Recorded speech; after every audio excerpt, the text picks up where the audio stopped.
What is up, guys? Welcome back to the videos. Today we have another DIY or how-to automotive content.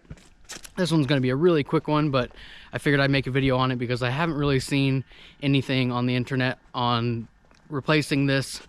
Today we're doing an alternator on a 2005 Toyota Highlander with the V6 3.3 in it.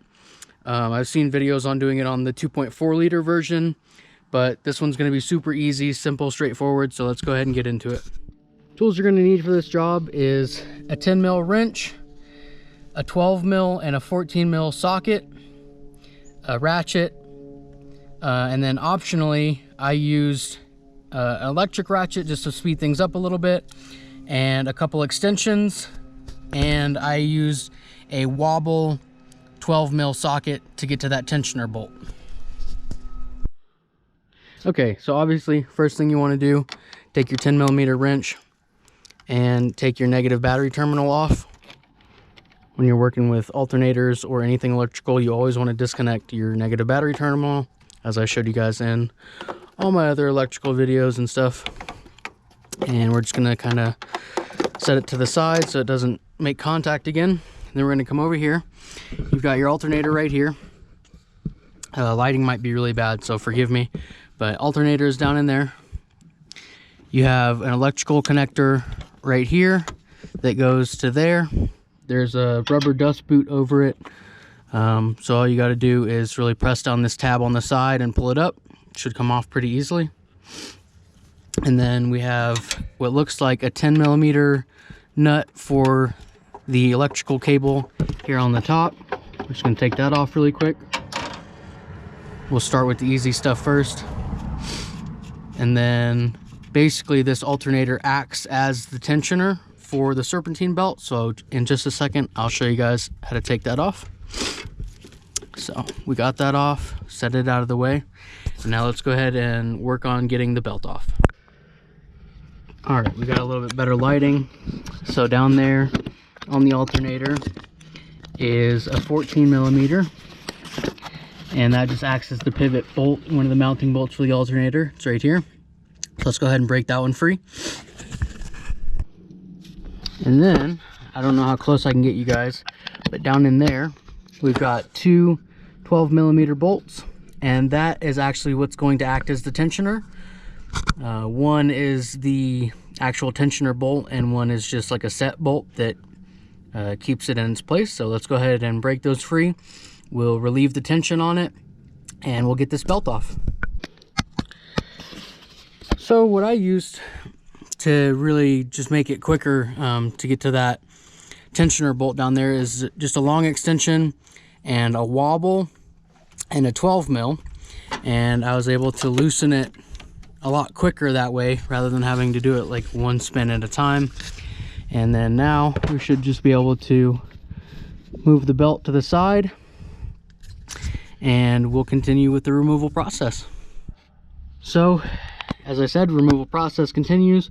All you got to do now is take out that 14 millimeter bolt at the top, remove it all the way, and the tensioner bolt that goes through the side at the bottom, the lower 12 mil, you take that one all the way out.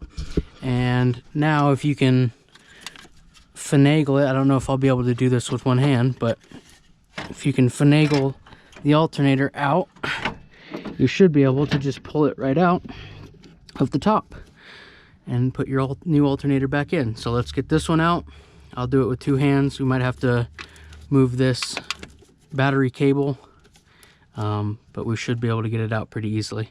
So let's get this one out and we'll get the old one in, the new one in. So now that that's back in, one of the more difficult parts of the whole thing is to line up that bottom 12 mil bolt, push it back in, and line it up with the bracket on the alternator. Then you get your 14 mil started back up at the top. Zip that pretty much all the way down. Don't tighten either one of them yet. And then we're going to get our belt back in place. Should be pretty straightforward. Get our belt back around the alternator, and then I'll show you guys just retensioning it and putting the connectors back on, and we're pretty much done. Okay, belt is tensioned back up, everything's lined back up. That 14 millimeter at the top is tightened. The 12 millimeter at the bottom is tightened. You want to make sure you have plenty of tension on your belt and it's not going to slip. Now we're going to put these two connectors back on, and I dropped the nut. It's okay, we have our other one sitting right here. Put that one on. Just the 10 mil here.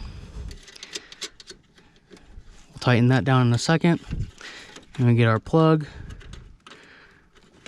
Plug that back into our connector. Make sure to slide your rubber boot back over it. You don't want any water getting in there, messing up your electrical connection. We're gonna take our 10 mil and tighten it here. This one doesn't need to be super tight whatsoever. Just snug. Gonna tighten that down.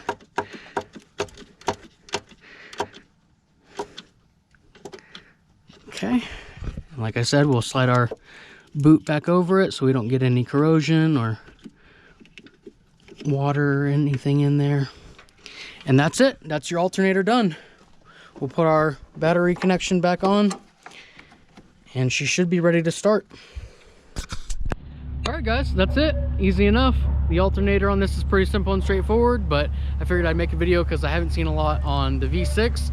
So if this video helped you guys out at all, or if you found it useful at all, please consider liking the video and subscribing to the channel.